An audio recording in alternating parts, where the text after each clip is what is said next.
cleats gradually wear out over time and stop working as they should, and that can not only be a bad thing for your knees, but it can also be dangerous, as you might find your foot unexpectedly unclipping from the pedal. It's not possible to give an exact time span for changing your cleats, but here's the information you need to decide when it's time for a new pair. Right, how do you know when it's time for new cleats? The first sign will be how they're behaving while you're out riding.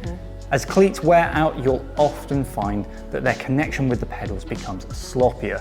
You can sometimes find that it's hard to release your foot from the pedal, or conversely, that you pull your foot off the pedal accidentally. You really don't want to do that, especially not in traffic or if you're really giving it the beans on a Strava segment. So err on the side of caution when it comes to deciding when to fit new cleats. Shimano told us that shoe cleats wear in different ways depending on how the rider uses their shoes. That's kind of obvious, right? Well, they say that the cleats should be either replaced when it becomes difficult for the rider to release themselves from the pedal, or when the cleat starts to release with much less effort than when it was new. So that goes back to our point about keeping an eye on how your pedals are engaging and releasing and generally feeling. Absolutely. So one thing to check before you go buying new cleats is that the pedal tension is done up tight enough for your leg power.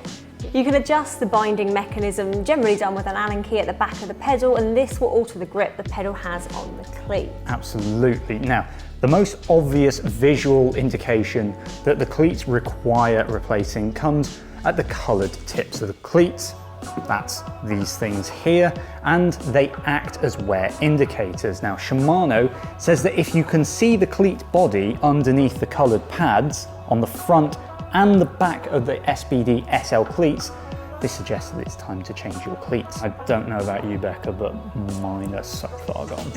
I know, I'm just looking at these are not mine, and there's a lot more yellow than there are mine. These are good. These do not look like mine. Now, that said, as you can see with these shoes here, there is a bit of cleat body showing through the wear indicator, and the cleats are working fine for now, but we should probably get a new pair for this. It would be the most sensible. Yeah. It would be the most sensible thing to do. Sort of like Shimano, Look Keo cleats come with wear indicators that tell you when they need replacing. Absolutely. The cleats have polyurethane anti-slip pads at the front and the rear to stop you sliding around like my Labrador on laminate flooring when you walk. So these have two wear indicators at the front and two more at the rear that appear with use. Look says that it is dangerous to use the cleats if one or more of the wear indicators are visible, which we imagine could just be another suggestion that putting your foot out is not the best idea. Absolutely. So before things get to that stage, you may well find that there is an audible, far more annoying thing that focuses you to get your new set of cleats. In my experience, Look cleats have a habit of squeaking and creaking when they get warm, and the noise is incredibly annoying. They can also develop a bit of play, which is caused by a small gap between the cleat and the pedal body, and that results in a rattle when you're not pedaling.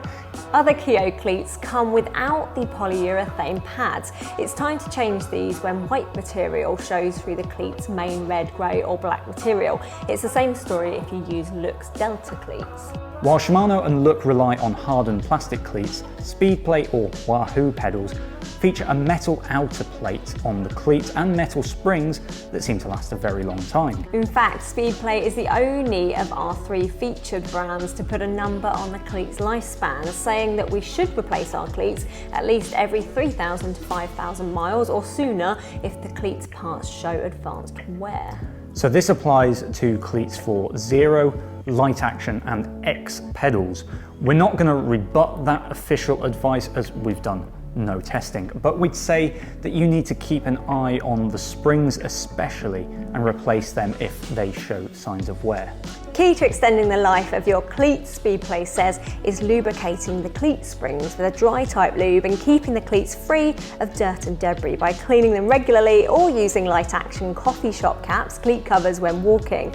This, they say, will greatly extend the life of your cleats, so it might be worth doing, as the Speedplay cleat is the most expensive here, about double that of Look and Shimano. Yeah, absolutely. Speedplay Zero cleats are expensive. They tend to last much longer than the plastic cleats, which is good, and the outermost section of the cleat is metal and can be slippery to walk on, so you need to be careful, particularly on damp surfaces, but it is durable. Speedplay's coffee shop caps are available for a tenner if you want to protect your cleats and add a bit of walking grip to stop you stacking it while carrying your latte. I've so nearly gone over a few times. Same. You can also get Speedplay's walkable cleats that feature rubberized covers that stay on the cleats when you're riding. Again, the idea is that they provide extra traction and protect the cleats from wear when you walk.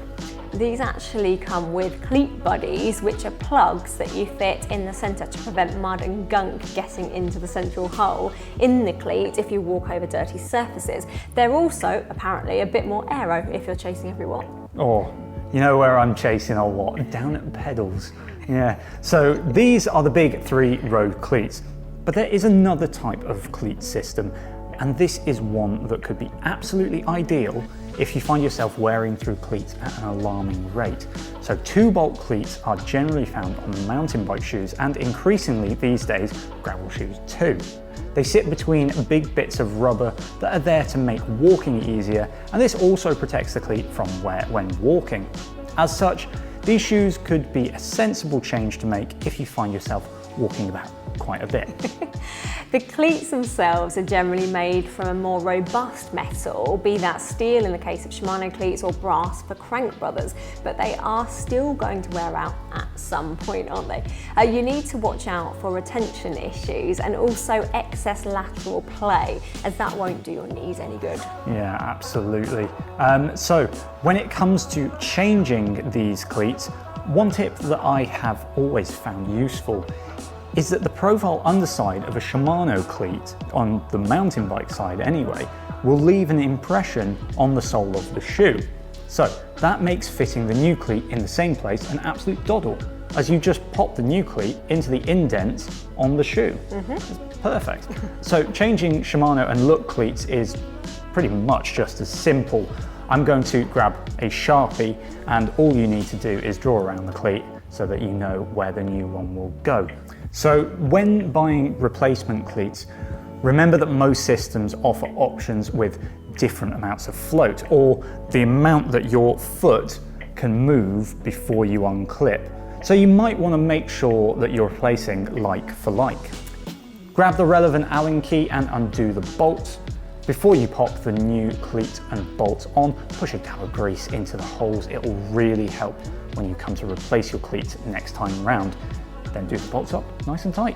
The Wahoo system requires a crosshead screwdriver, and if you need to replace the adapter plate, you'll need the screwdriver for that too. Once again, mark with a Sharpie before you remove the old cleat, and then you can go ahead with the replacement. Wahoo has additional float adjustment built into the cleat, so if you have set this on the old cleats, you'll want to replicate the position of these tiny screws on the new cleats too, but that's it, you should then be good to go. Yeah, it's really important to get those cleats in the same position as well. You don't want to hurt your knees. Take a bit of time to get it right. So in summary, the things to look for when you think it might be time for new cleats are issues with retention. Does your foot pull out of the pedal too easily? Then there is that terrible squeaking that would drive me mad. Yeah. And finally, you can do a visual inspection of the various wear indicators on the cleat. Remember that if you found this useful, then give the video a like, subscribe to see more from us, and click the bell to get notified when we post a new video. That's all for now. Thank you for watching, and we'll see you next time.